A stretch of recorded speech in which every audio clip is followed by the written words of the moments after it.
Otterburn is a charming village located in the northern part of Northumberland, a region renowned for its breathtaking natural scenery and picturesque landscapes. While the village was smaller in the 1930s, it had an active social scene with weekly dances held at the Memorial Hall on Saturdays, as well as other social gatherings throughout the week. The community fostered a close-knit atmosphere. Unfortunately, the peaceful atmosphere of the village was shattered one night when it found itself at the heart of a perplexing mystery. A member of their close-knit community fell victim to a seemingly heinous crime. Joseph Foster, who owned and managed Foster's Garage, worked alongside his eldest son and other mechanics in the family-run business. The garage not only served as a place for car repairs, but also encompassed various other operations. Evelyn, at 28 years old, had been running her own hire car service for some time. On Tuesday, the 6th of January 1931, work had been slow for Evelyn, but as the evening approached and the cold started to bite, she found herself being called for.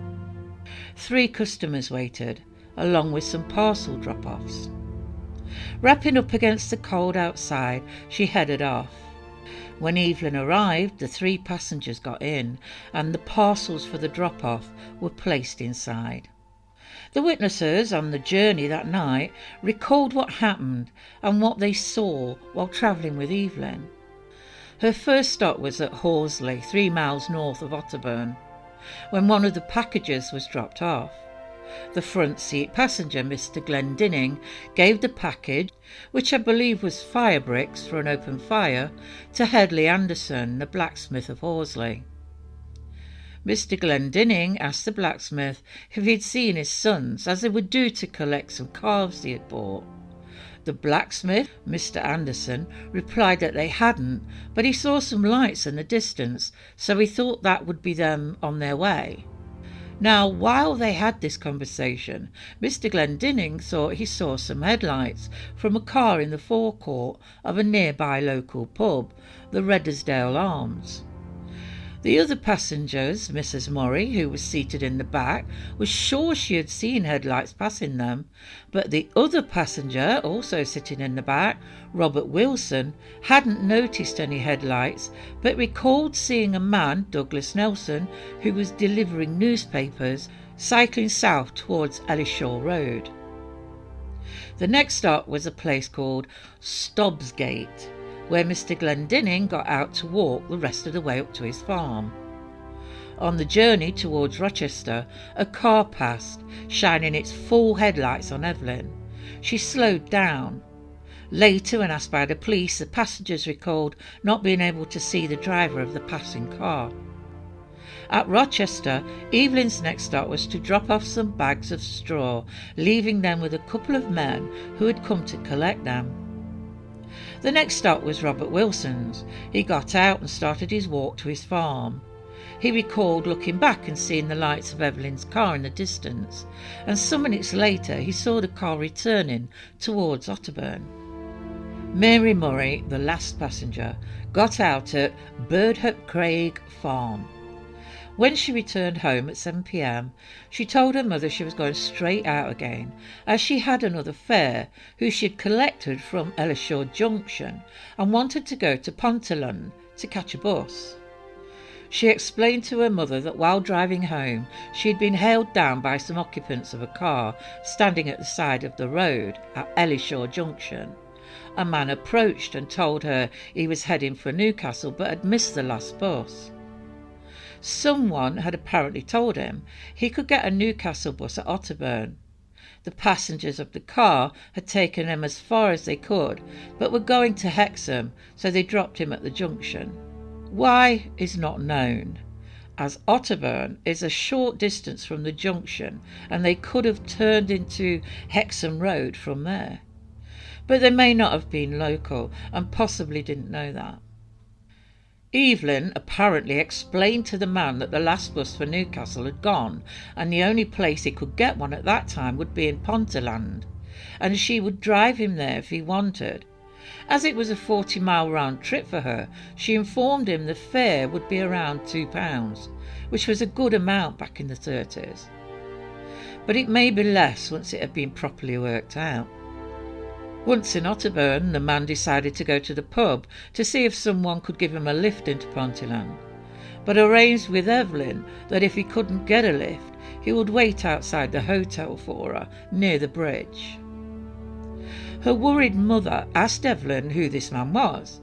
She replied he seemed like a respectable, decent man, well-dressed and well-spoken. Her father worked out the fare for £1.16, and it was passed on to Evelyn. After filling the car up with petrol, it was suggested that she take a chaperone with her, as her parents were worried. After picking up her mother's flashlight, she departed, but for some reason she decided not to take the chaperone, George Phillipson, with her. After the expected time they had calculated for Evelyn's return, they began to worry. Maybe Evelyn's car had broken down or possibly been involved in an accident. As the last bus that went on the same route was due in, Joseph Foster thought if something had happened, they would have seen it, and it was about 10:30 p.m. When the last bus pulled in, the driver jumped out and ran straight to Gordon Foster, telling him Evelyn's car had been burnt out and Evie was burnt too. Gordon, Tommy Vassy and both the bus driver and conductor ran to the bus, where a badly burnt Evelyn was sitting on a chair covered by the coat of the driver, Cecil Johnson. Gordon asked her who had done this. Evelyn replied, "That awful man's done it. Gordon, bring us a drink." At 10:45 a call was made to the local policeman, Constable Andrew Ferguson. It was Joseph Foster calling regarding his daughter. Joseph told him what had happened to Evelyn, and the attack is described as follows. Evelyn had picked up the man at 6:30, brought him to the village before taking him south. About 6 miles south of Ollerton and 3 miles north of Kirk Welpington, he pulled her out of her driving seat and hit her over the head, then threw something over her. He then started to drive the car. The car took fire while they were in it. Just then another car came up, picked the man up and took him off, but cannot say in what direction. Things became a little more chaotic as more people joined to see what was happening. Tommy Vassy stayed with Evelyn while her mother made a bed for her daughter. Gordon fetched a drink, and Evelyn's two sisters, Dorothy and Margaret, looked on helplessly. Mrs. Foster shouted instructions for the doctor to be called, and the neighbour, Adeline Jennings, came to help. Joseph rushed to his daughter, asking her who had done this, but she couldn't answer. Gordon then picked his sister up in his arms and carried her into the house. With Tommy Vassy's help, they took her upstairs. Evelyn managed to tell them that the man had thrown something over her, and she and the car went up in flames. Meanwhile, outside, Cecil Johnston and Tommy Rutherford were telling how they had come across Evelyn. They left Newcastle at 9 p.m. and reached Ponteland at 9:20. On their journey home, they reached Wolf's Nick, where they saw something burning. As they got closer, the two men got off the bus and saw a car still smouldering. They couldn't see anyone around until they started looking further, and then they saw a figure on the ground. Cecil Johnson, when kneeling down, realised it was Evelyn. She opened her eyes and said, "Oh, that awful man." The two men wrapped her in a coat and carried her to the bus. Mrs. Foster hurried to care for her daughter. She bought more fluids and tried to make her comfortable. Although her face was severely burnt, it wasn't until she managed to remove Evelyn's clothes that she saw the terrible extent of her burns. Evelyn's whole body was covered in burns. Her skin blistered and charred, her eyes puffed and dark, her face swollen and blue. Eventually the district nurse and doctor arrived, and they treated the burns as best they could, applying creams and ointments to help with the pain before bandaging the wounds. Later, Dr. McEachran spoke to Joseph and Margaret and quietly told them Evelyn's injuries were too severe and the likelihood of her surviving was not good. When Constable Ferguson reached the Fosters, he was unable to see Evelyn because she was being cared for by her family. It wasn't long before the Constable Superior arrived, Sergeant Shanks. The house was now buzzing with people. 2 doctors, a nurse and family rushed around trying their best to help. The police were desperate to get a description of the attacker from Evelyn, but for now all they could do was ask questions of the men. Apparently Mrs. Foster had attempted to get some answers from Evelyn, but the doctor had told her not to bother her too much for now.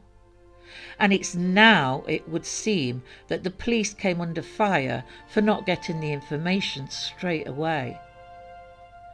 Once Dr. McEachran came down the stairs, the police went straight up to see Evelyn, with the doctor's words echoing in their head that Evelyn wasn't expected to live. When the policeman finally managed to talk to Evelyn, the room was full. Mrs. Foster sat next to her daughter's bed while they asked questions. Evelyn's answers were understandably low. This in turn caused Mrs. Foster to put her ear to her daughter's mouth and listen, then pass on the information to the police, but they did manage to hear some of it.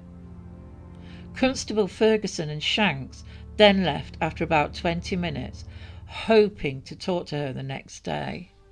In the early hours, Dr. McEachran administered a substantial dose of morphine as Evelyn lost consciousness. He then left her in the care of the nurse, knowing that Evelyn was not going to regain consciousness from this state. This was once again a cause for contention, as it led to the police being unable to obtain more information, as the good doctor had failed to inform them of this.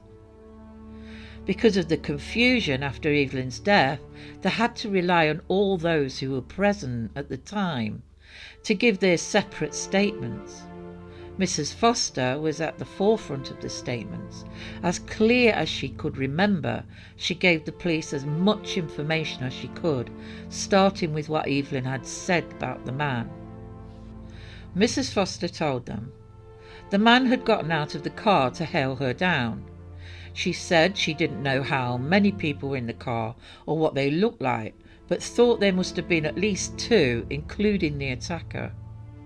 The nurse added that she heard Evelyn say she heard the man thanking the people in the car, and from all accounts that night they believed one was a woman. It was also agreed that Evelyn had heard the man saying he was hoping to get a bus to Newcastle, but had missed his bus. When Evelyn was asked to describe the man, she said he was respectable looking, wearing a dark coloured overcoat, black or blue. He wore a bowler hat and had dark hair. He was clean shaven and between 5'6" and 5'8" in height. She said he didn't speak with a Scottish accent or Tyneside accent. He was well spoken, possibly with a North Country accent. She spoke of returning home when the man got out and went to the inn. She briefly went into the house, then back out to the car. She drove down the village where she saw the man waiting for her. She drove south, getting as far as Belsay. The man sat in the front. He wasn't drunk but had a smell of drink, which she smelt when he got closer to her. While she drove on, the 2 chattered about cars and driving. It was said by witnesses that the man had mentioned he didn't know the area, but he knew the Midlands. According to Evelyn, when they reached Belsay, the man asked to drive the car and also wanted to turn back. His demeanour had changed when she questioned why. He told her it had nothing to do with her. There was apparently some back and forth between the 2 about the bus he wanted to catch. He demanded to drive, but Evelyn wasn't having that. so he apparently moved closer to her and took the wheel. It was said at the inquest that Evelyn had been struck in the face, making her eye sore. It was while he drove that he said he had a car of his own and was going to get it. At this time of answering her mother's questions, Evelyn had told her that it wasn't possible to call for help as there wasn't anyone around. Evelyn was apparently squashed up against the driver's car door as he had forced her over when taking the wheel. The man drove to the top of a hill called Wolf's Nick and pulled up. Why stop? According to Evelyn, he offered her a cigarette, of which she refused. He spoke to her, mentioning that she was an independent woman, and strangely started to pinch her arms. This then carried on to an attack when he apparently hit her, knocking her to the back seat. Due to the information being collected from those who had been around Evelyn while she lay in her bed, some of the information became confusing as some of the answers were heard differently. And the statements had to be pieced together by the police. If the police had been allowed to talk with Evelyn at the time, this would have been done professionally and the right questions would have been asked. One of the women by the bed heard Evelyn say that she thought she'd get out of the car when he hit her again and bundled her into the back seat. When Mrs. Foster asked her daughter if the man had interfered with her, Evelyn answered, "Yes, mother." This horrified her mother, and Evelyn replied, "Oh, mother, I could not help it. I fought for my life." When the police were eventually allowed to see Evelyn, her mother was adamant she stayed. The police were not prepared to argue with her. Sergeant Shanks had asked Mrs. Foster to question her more about the term interfere, as the answer to this was vague. They needed more. But it was plain to him what she meant. Evelyn then gave a statement on what happened next. The man took something out of his pocket and threw some kind of liquid over her. He set her alight. How the car became inflamed she didn't know. All she could recall was the car moving and bumping over rough ground. She managed to get out of the car and quickly shook her coat off and then attempted to put out the rest of the flames on her clothes, all the while choking on the fumes. She remembered laying on the ground near the car and needing to drink to quench her thirst. She thought she heard a car stop and then leave. She tried to pull herself closer to the road, but no help was offered. She lay there for some time before Johnston and Rutherford found her. PC Ferguson was given instructions that after interviewing Evelyn, he was to go to Wolf's Nick as soon as possible and to take as many officers as he could with him. Sergeant Shanks reported directly to his superior, Superintendent Thomas Shell, who alerted the surrounding constabulary, Northumberland Police Headquarters, and other forces further afield. Motorcycle police were sent out to cover main roads and inquire at all the garages. Officers were sent to investigate at Ponteland. After Shanks and Ferguson had got as much information from Evelyn as they could, they headed up to Wolf's Nick, with Gordon Foster driving and a couple of Foster's employees. At Wolf's Nick they inspected the burnt-out car. As forensics was still in its early stages back then, in 1931, some mistakes were naturally made, but the police noted some of them and tried to correct the situation as best they could. Those that were not police were instructed not to touch anything and to leave everything as it was. PC Proud, who had joined them from another area, spotted a can on the shelf of the car. It was a petrol can. PC Ferguson found a bottle that smelt of lime juice. Remembering that Evelyn had said the man had thrown liquid from a bottle over her, he collected it. Other items were collected, including a burnt purse with some cash still in it. PC Proud noted that both of the offside doors of the car were open and both the near side doors were closed. The two men who first came across the scene, Cecil Johnston and Rutherford, remembered both the offside doors being open, but when they returned later with the police, someone, they said, had opened the front near side door. But it is possible that the doors could have been opened by one of those that didn't know the procedures. An unsecured crime scene was open to mistakes.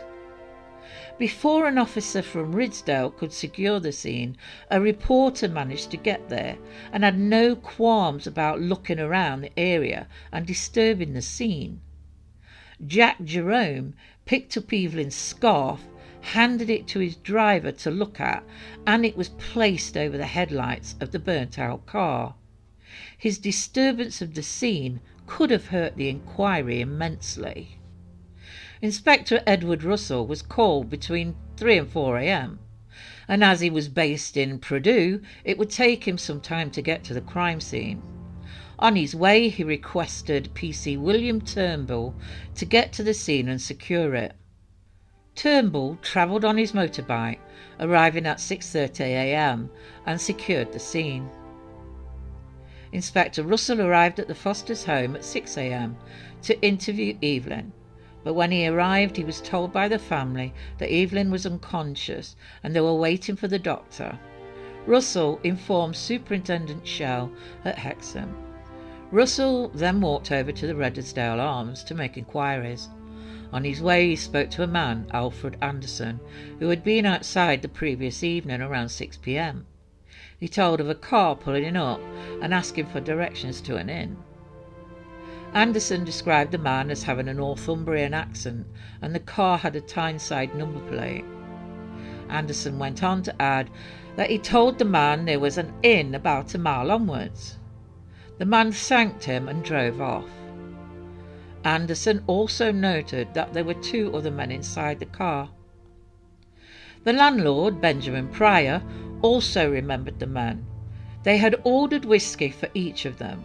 He said they didn't converse much, but seemed in good spirits. Pryor went on to add that he had asked the driver if he knew the 2 men he was with, as he didn't like the look of them, then suggested the driver be careful when the driver told him he had picked them up along the road. Those that were in the Riddlesdale Arms that evening gave a description of the men, and the timing was around the time Evelyn would have been passing the parked car with the man hailing her down. More information was gathered over time from the inn. Russell then went to Foster's garage to hear the news that Evelyn had passed away and never regained consciousness. Russell's inquiries would be made more difficult as those he needed to question had all gone about their work and were not available straight away. Chief Constable Captain Fullerton James, who was on his way to retirement, took control of the case and Russell had to report to him directly. Acting on some information from the inn, Russell went to question a Cuthbert Stappard. He was an unfortunate young man who had been given work by the local rector of Elsdon. When questioned after being found walking along a road near Rochester, he told the inspector that he'd been working as a gardener for the rector. It was confirmed by the said rector and his alibi was solid. Unfortunately, 6 months later, he would be found hanging from a tree. In the meantime, while Russell was driving from place to place, Sergeant Shanks had interviewed all of Evelyn's passengers that night. The 2 PCs, Turnbull, who had been relieved by another officer at the crime scene, and Ferguson took statements from people in Otterburn. Another officer was at the station taking calls. This was tough going for those in this case, as it would become clear there weren't enough resources for that area. They were struggling and they needed more officers. Back then, all the information had to be typed out. Sometimes up to 3 copies had to be done. The paperwork that was done for this case was vast from day one. Inspector Russell and the small number of officers who worked on the case would soldier on, despite the constant hampering from the more senior officer. The local coroner, Dr. Philip Dodds, was contacted and informed the police that he would commence the inquest on Thursday, January the 8th. Dr. McEachran then relayed to the coroner that Evelyn's body was severely burned, making it impossible to determine the cause of death. As a result, a pathology specialist was requested to assist with the investigation. A specialist in cars was also assigned to the case, and Mr. William Jennings was taken to Wolf's Nick to see where the car had left the road, then taken to Foster's garage to view what remained of the car.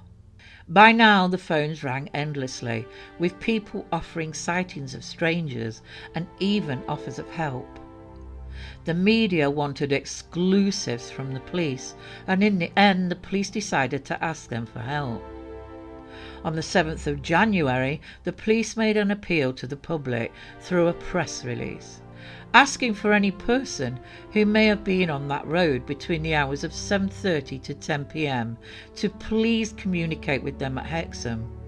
They also asked if the party that were travelling south from Scotland in a motor car, and from which a man whom they gave a lift alighted at Ellishaw End, north of Otterburn, about 6:30 p.m, if they would kindly communicate with the police at Hexham. There was also a news release on the BBC. It went: at 10:30 p.m. yesterday, a young woman named Foster, driver of a hackney car, was found badly burned near her car, just off the highway 6 miles south of Otterburn in Northumberland, in a very injured condition, and she has since died. Police are anxious to trace a 4-seater closed saloon, dark-coloured car registered TN, followed by 4 figures with the last or next to last number 2. The car left the Redesdale Arms near Otterburn at 7 p.m. with 3 men of the following description: 1. Approximately 38 years, 5'8", short dark moustache, very bad teeth, dark hair thin at the front, dark overcoat with broad belt, thin blue striped collar, smartly dressed, Scottish accent. 2. 40 years, 5'5", broad face, prominent cheekbones, very bad teeth, practically none in top jaw, slaty coloured suit, blue striped collar, Scottish accent. Number 3, 30 years, 5'7", clean shaven, well built, blue overcoat, no hat, Scottish accent. The men told the manager they were going to London. Any information concerning the car or the men should communicate to the Chief Constable at Northumberland. Although this broadcast was a big deal for its time, and it would reach all the areas that would possibly have never heard of the small area where the crime had happened, the actual car and the description of the men they wanted to speak to didn't have much to do with Evelyn's statement, as she had told of a man who she picked up after he held her down at Ellishaw after he was dropped off. Not to mention, this car hadn't stopped at the Redesdale Arms and was not going to London. At the end of the day, on the 7th of January, an exhausted Inspector Russell's first police report could have caused some controversy from someone connected to the Northumberland police, who had started to question whether Evelyn had actually been attacked. Russell's report read that he'd arrived at Wolf's Nick at 3:30 p.m.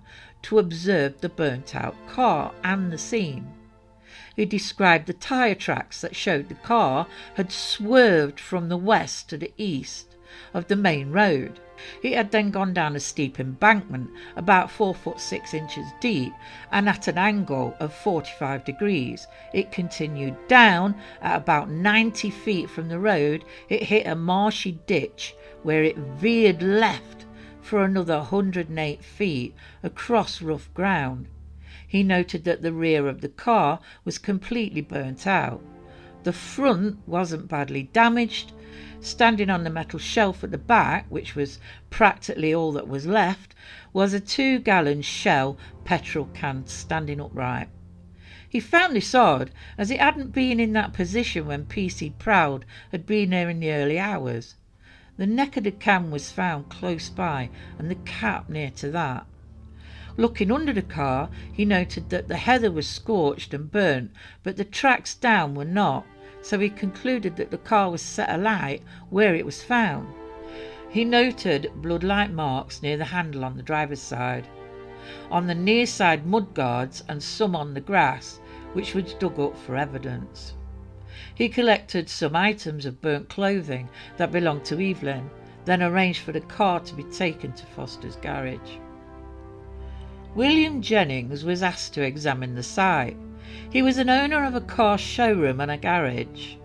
He wasn't a professional by any means, but back then forensics were minimal.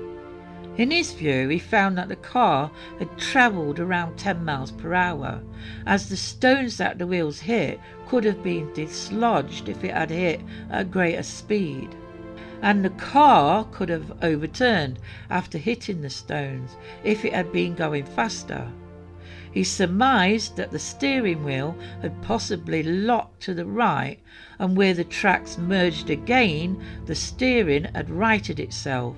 After hitting the ditch, the steering locked to the left, and the car moved in a semicircular motion before coming to a halt in a dry gutter. He decided that although the car had seemed to lose control on its way down, it had been under some control, but after hitting the first ditch, the driver lost interest. Don't know what that means. Surely not. He then went to the Foster's garage to examine the car. He concluded the engine was switched on and in a low gear. He dismissed the idea that no one had been driving, which is apparently possible as the ground over the water ditch to the last ditch was fairly level, the first ditch slowing the vehicle down and the last stopping it. Jennings then agreed that the car was set alight where it was found. He also concluded, after checking the car throughout, that the petrol that leaked from the tank after the petrol cap has melted added to the fire's rage. The fire, he said, had originated in the rear passenger area and was done deliberately. Roxburghshire Police reported that officers in Jedburgh were unable to verify some of Evelyn's claims, as they couldn't find any witnesses who saw a man asking for a lift to Newcastle or taking tea. As Evelyn had said, he had told her he had taken tea with the couple who dropped him off, and no witnesses saw a man asking for a lift south. Nobody seemed to be able to corroborate Evelyn's story. Things were becoming murky in this case. People were either remembering things wrong or were glamorising the whole terrible affair. Once the news had spread via the media, possible witnesses came forward, and the police did their job by interviewing everyone. Many of those who were reported as suspicious-looking men wearing bowler hats turned out to be salesmen. After reading the newspaper on the 8th of January about what had happened, Alistair Bull immediately contacted the police, as it was he who, while driving from Scotland to London on the 6th of January, had picked up 2 men who were walking south along a road, and he offered them a lift. He had stopped at the Redesdale Arms and bought a round of drinks before dropping the 2 young men in Newcastle, gave them a shilling each, and went on his way. The 2 young men also came forward and told how they were trying to find work but couldn't help the police any further. This would be the case with others who had come forward after the news was released. When a Mr. Beattie came forward, he told the police that he'd been going home after buying a car at Darlington and had stopped for tea at Castle Eden at around 6:30. On his journey from there, he reached Wolf's Nick at around 9:50 p.m. and saw smoke and flames coming from the moor. As he got closer, he slowed down to see it was a car. He guessed it had been alight for some time, as he couldn't see anyone around. He thought they must have gone for help. He drove on thinking he might see them on the road, but he saw no one. On January the 9th, two men, Mr. Beach and Mr. Oliver, made a statement to Sergeant Armstrong. They were travelling workers who, on the 6th of January, were walking into Otterburn at around 6:45 p.m. to get some supplies, when a Morris Cowley car sped past them. Oliver thought he remembered a car parked just up from the Ellishaw junction. Beach thought he could recall the car speeding past, and after they took a short cut over a field, they saw another car going along the main road to Otterburn. The two men reached Otterburn about 7:30 p.m, where a motorbike passed, and they saw a man walking in the opposite direction, who had something light smeared on his boots. This would turn out to be a local labourer who also saw two cars on his journey, but the timing of the two cars he saw was later, and it was about an hour later. A couple of cars were seen on that road that evening, and witnesses came forward giving their statements to the police. Some said the cars they saw could have been Evelyn, but the bright headlights made it hard for them to tell. All local witnesses were questioned, even those who lived way out on their farms. The small force were thankfully helped by officers from Newcastle. By January the 10th, some newspapers were sharing doubt about Evelyn's story and the fact that the police had found no proof to corroborate what had happened to Evelyn. Their attention was turned to Captain James, who it had been claimed had his own doubts and theories about Evelyn's attack, of which he had made public, leaving some of his officers exasperated. The main problem for the police was lack of witnesses to what had actually happened to Evelyn. Another radio appeal was requested by Superintendent Shell for the public to help locate another car, the one at Ellishaw, where Evelyn had claimed she first saw the man who needed to get to Newcastle. And on the 10th of January, the BBC broadcast the appeal. That same day, Mrs. Bessie MacDonald came forward.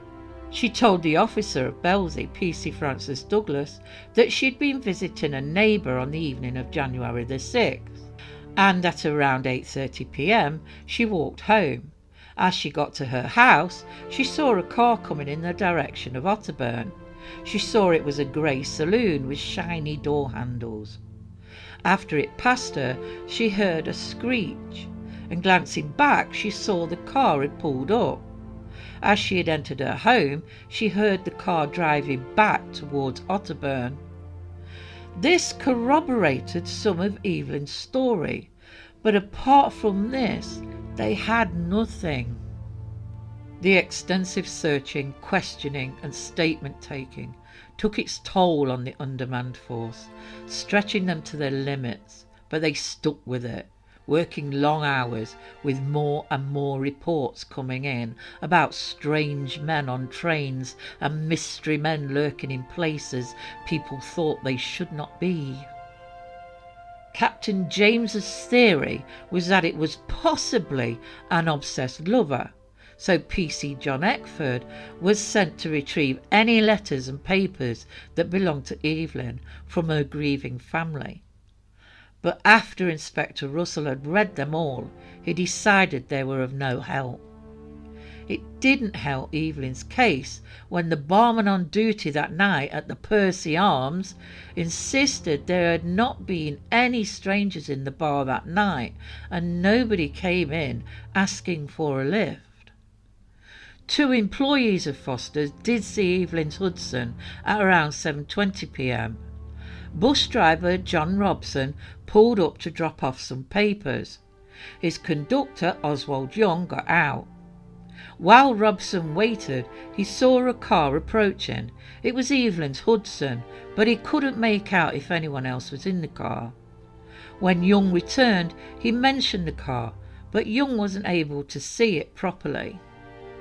On the 12th of January, PC John Eckford interviewed a man called William Kersop Reed, a well-respected man who was on his way to becoming a magistrate. He was in his 40s and he farmed at Old Farm, a mile and a half southwest of Otterburn. It would turn out that he was the owner of the car Evelyn had said she'd seen in her statement, and she had recognised. His statement to both Eckford and Shell read that on the 6th of January he had driven from Gosford to Old Town, setting off at 6:45 p.m. The drive usually took him about an hour and 10 minutes to get home. He remembered seeing a saloon car driving south. When approaching Bradford Banks, which is a couple of miles north of Belsey, he saw a stationary car facing north with its headlights switched off. Driving on while following another car, he remembered a saloon car passing and going south. The car in front of him turned off, but it wasn't traced. Apart from a truck and a bus, he was adamant he saw no other cars. He was positive in his statement that he knew Evelyn's car, and he knew he had not seen it. Sidney Henderson, a shepherd, came forward. His statement shows that, while walking home, he saw a fire in the distance near Wolf's Nick. He said he first spotted it about 8:45 p.m. By the time he reached home, the fire wasn't as bright. The investigation progressed by thoroughly examining and questioning every individual mentioned in conversation with the police. This exhaustive process involved conducting multiple interviews, in some cases even re-interviewing certain individuals. From those who were present with Evelyn prior to her untimely passing, to those who voluntarily came forward, as well as those who were implicated by others. The investigation required significant dedication and countless hours of hard work. PC Eckford and Sergeant Armstrong were sent to interview the proprietor of the Royal Hotel in Jedburgh on the 16th of January. This was following the statement Evelyn had made about the man had told her in the car where his previous lift had stopped for them to take tea. John Mackenzie, who called the police, and waitress Helen Wood remembered 3 people, 2 men and 1 woman, coming one afternoon around 12:30. They had had drinks and then a meal. Apparently they weren't the most pleasant of people. They gave very clear descriptions of the trio. One of the males was tall and broad. He had dark hair with a slightly red colour to his face. The other man had fair hair and was rather pale looking. The woman was plump and wore a fawn suit. The 2 men wore dark overcoats and bowler hats, and they all seemed to have a Midlands accent. It sounded promising, but apparently there were discrepancies with what they knew from Evelyn. If the man had taken tea, as he had said, it would have been later in the day, making it possible he had missed the Newcastle bus. But if they had had lunch, as described by the proprietor, the man would have had plenty of time to get the bus to Newcastle. The case became more frustrating. Confusion was constantly being thrown into the mix by newspapers, most of which stuck with the story Evelyn had made up the attack. The chief constable had also stuck to his beliefs that she had concocted the story to either cover that she had started the fire herself or an irate lover had attacked her. He would also lean very heavily on William Kersop Reed's statement that he knew Evelyn's car and he hadn't seen it. The captain also relied on William Jennings's investigation of the car, saying it had been driven onto the moor purposely as the lack of burnt heather on the grass, he claimed, meant the car wasn't set alight before on the road as Evelyn had claimed, but after it drove onto the moor. Those officers under the Chief Constable were growing more frustrated with their superior, and PC John Eckford put forward a letter to the captain, pointing out that the Newcastle CID had concluded that Evelyn had been murdered. If it had been a local, they would know the area and would have picked a better place to carry out the assault. He also pointed out that Evelyn had been asked repeatedly if she knew the man. She had replied no each time. The PC also added that the Chief Constable had no evidence to state his theory. None. All those that were present with Evelyn heard what they heard, and there was no evidence or contradiction from others to prove otherwise. In short, there was no evidence to say Evelyn was lying and no evidence to say she wasn't. The Chief Constable, while almost dismissing the frustration of his officers, carefully selected specific statements for the coroner.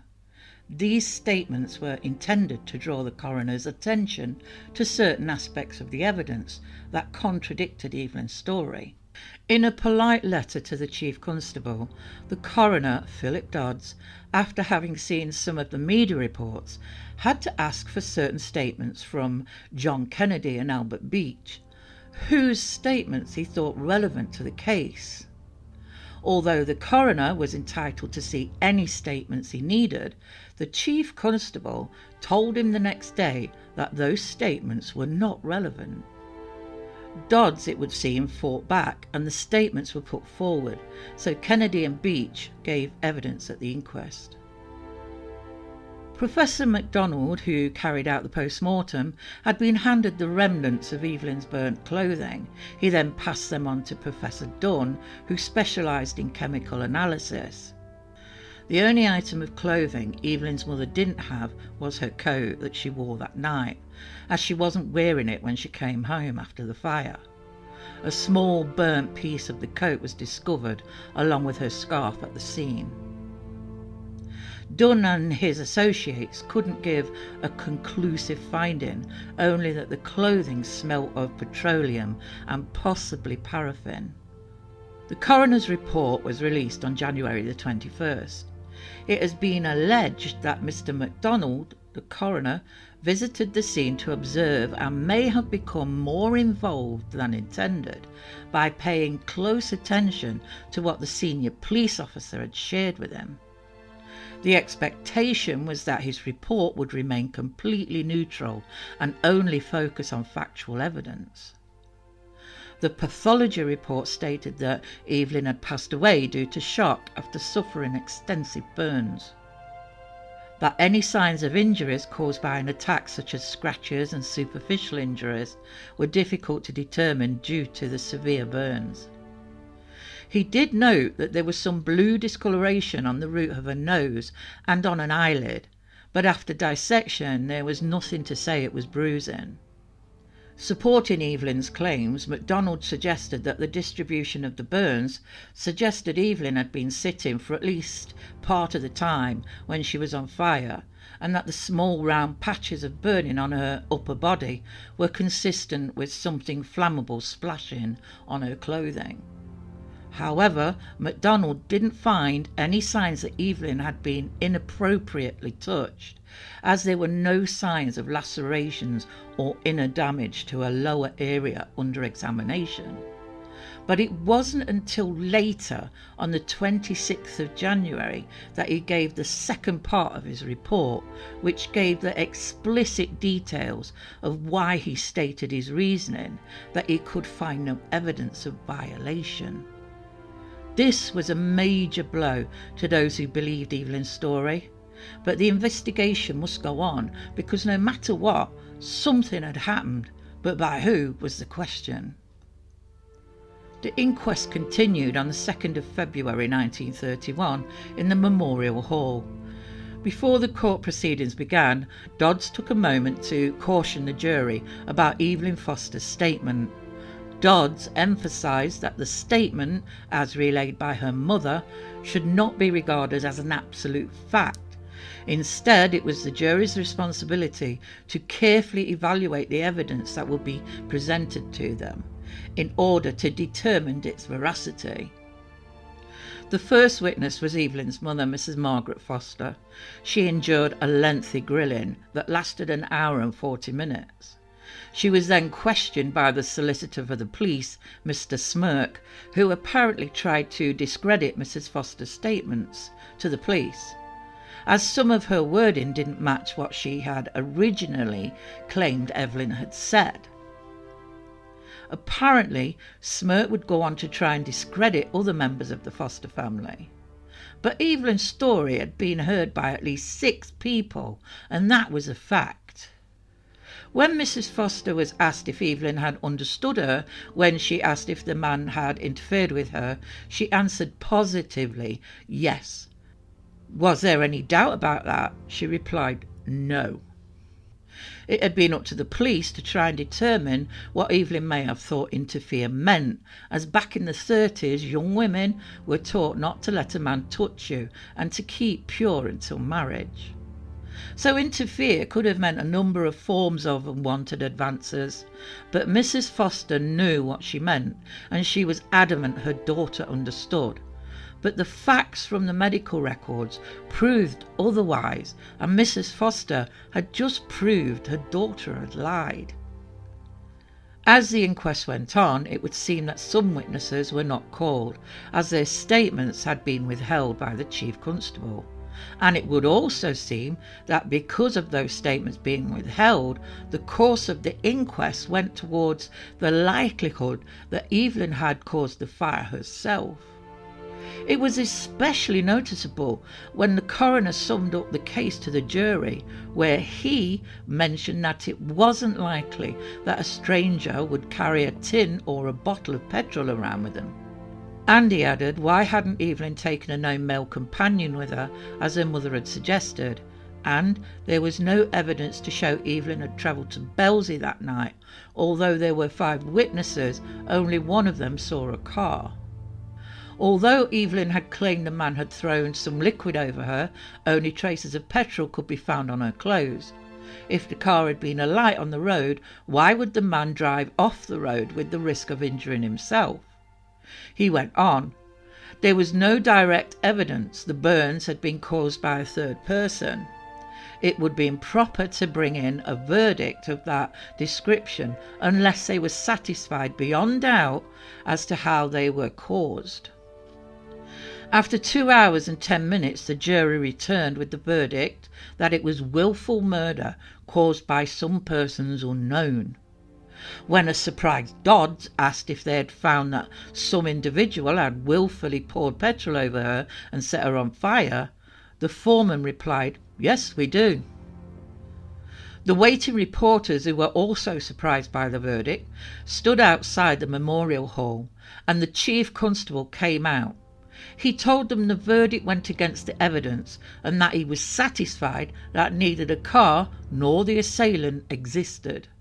It was said that the villagers were not going to see a well-liked young woman and popular family name be seen to be a liar. Others mentioned that if the jury had been made up of people from other parts of the country, the verdict would not have been murder. By February the 9th, the Foster family, working closely with friends, began their own inquiries and called in their own investigators and experts. Joseph Foster was quoted in the newspapers as saying he would do anything in his power to bring the murderer to justice.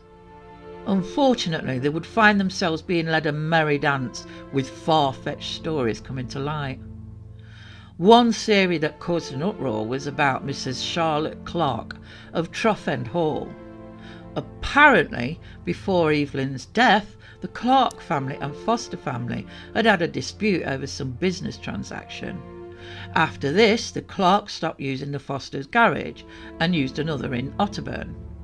It all started with people's theories that if a car had been seen moving fast at Ellishore Bridge, but no car at around the same time was seen by Wallace and Bell when they travelled between Woodburn and Rochester, must mean that the car pulled into a local property. It was rumoured Alfred Johnston, who worked for the Clarks, had been fired by the Clarks after he claimed Mrs. Clark had been out in her car the night Evelyn was killed. The Fosters requested that the police investigate further regarding the story. Once the police examined Alfred Johnston's case and determined that the account of his dismissal was untrue, they proceeded to interview Mrs. Clark and her household. It was established that no one had actually used the car on that particular night. However, despite the police's intervention and inquiry, this rumour persisted for an extended period of time. Rumours seemed to abound over the years, and the police did as much as they could. Mrs. Foster had turned to clairvoyance and passed on all the information they gave her to the police. Shell later described that after so many hoaxes had been played on the Fosters and the police, that only reports that he deemed credible would be investigated. Many names were brought to the attention of the police and thoroughly investigated. One name that stood out was Robert Irving, suggested by the Cumberland and Westmoreland police as a potential suspect. The Northumberland police delved into his background and discovered that in September 1930 he had already been convicted of fraud. Additionally, Irving had a tendency to hire taxis without being able to afford them, and there was also some minor offences attributed to him. But violence wasn't one of them, and his description didn't really match. 3 years after Evelyn's death, another car was found burning with a body inside. Northumberland police couldn't find any link with Evelyn's case, but it was worth looking into. Ernest Brown was involved in an affair with a married woman, and it was her husband, Frederick Morton, who was discovered in the car. He had been shot in the head before the car had been set on fire in what seems to be an unsuccessful attempt to destroy the evidence. This crime took place in Yorkshire. It was a potential lead, but also full of discrepancies. He wasn't violent to women, and he wasn't one for travelling to Northumberland, and he had no reason to be travelling through Otterburn in January 1931. It was rumoured that Brown tried to speak at his hanging, and the words came out as Orktoburn or Otterburn, but there is no actual confirmation of this. Recently, an author discovered a potential suspect through thorough examination of all the files related to the case, specifically focusing on the inquest report. In January 1932, a patient in hospital heard of the arrest of a man called Alexander Kirkpatrick. The patient remarked to one of the nurses that he had always believed he was responsible for the Evelyn Foster case. The nurse passed on this information to the doctor, who informed the police. The patient, George Maxwell, a former police officer himself but now worked in agriculture, spoke to the police. He informed the officer that he'd been working on Lockhill Farm at Ringford, near Kirkcudbright. The dairyman there had been a man called James Kirkpatrick.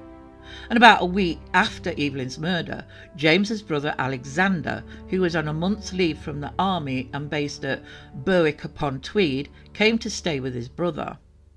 It was said he was very much a ladies' man and in the habit of dressing up in dark suit, overcoat and bowler hat.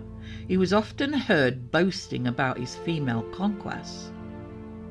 Alexander's leave had begun a few days before Evelyn's attack. Apparently he had told his brother and Maxwell he had enjoyed a week of scamming lifts from people travelling all over. After that he spent some time with his mother in Dumfriesshire before arriving at his brother James's place. When the newspapers started printing the story of the events in Otterburn, Alexander was heard to say, "It was what a few more of them needed." Alexander Kirkpatrick was arrested when he tried to force himself on a 6-year-old girl. Superintendent Cunningham of Berwick-upon-Tweed was instructed by the Chief Constable to contact Kirkpatrick's regiment. The regiment gave Lance Corporal Kirkpatrick a glowing report, calling him an exemplary soldier, well liked among the men there, and had never been any cause for complaint. As far as the charges now against him, he had never shown any signs of this behaviour. Basically, they would never have thought that of him. He was sentenced to 4 years for the attack on the little girl, and in the process of this, it was discovered he had attacked another 6-year-old when he was 15 in 1919, which he was sentenced to 18 months in prison. Each of these attacks were committed each time he was on leave. So in January 1931, he was on leave. At the age of 27, he stood 5'8.5" tall, dressed like a gent, flagged down cars for lifts, enjoyed impressing women with his knowledge of cars, and had shown little respect for Evelyn, in fact suggesting she deserved it. Chief Superintendent Fullerton James set in motion an investigation into Kirkpatrick's movements in January 1931. Dumfriesshire police asked his mother, but she couldn't remember if he'd spent the entirety of his leave with her, but she thought he'd stayed with his brother Andrew for a while. Andrew Kirkpatrick wasn't much help either, claiming he couldn't remember the dates his brother stayed with him. It would seem the police confused the brothers, as James and Andrew worked at different farms and they had mistakenly questioned the wrong brother. Alexander Kirkpatrick could have been the man they were looking for all along, and Chief Constable James might have finally thought that Evelyn Foster was telling the truth all along. So why did the questioning stop? Why didn't they pursue it further? In my book, Alexander Kirkpatrick is a viable suspect. What occurred in the car that night remains known only through Evelyn's statement. Regardless of the specifics, it resulted in a devastating loss for the family. During their darkest hours, they were subjected to countless reporters invading their privacy, incessant interrogations about their daughter's character, intrusive camera flashes, and uncomfortable onlookers at her funeral. The family's hopes of finding resolution were shattered. Thank you for watching.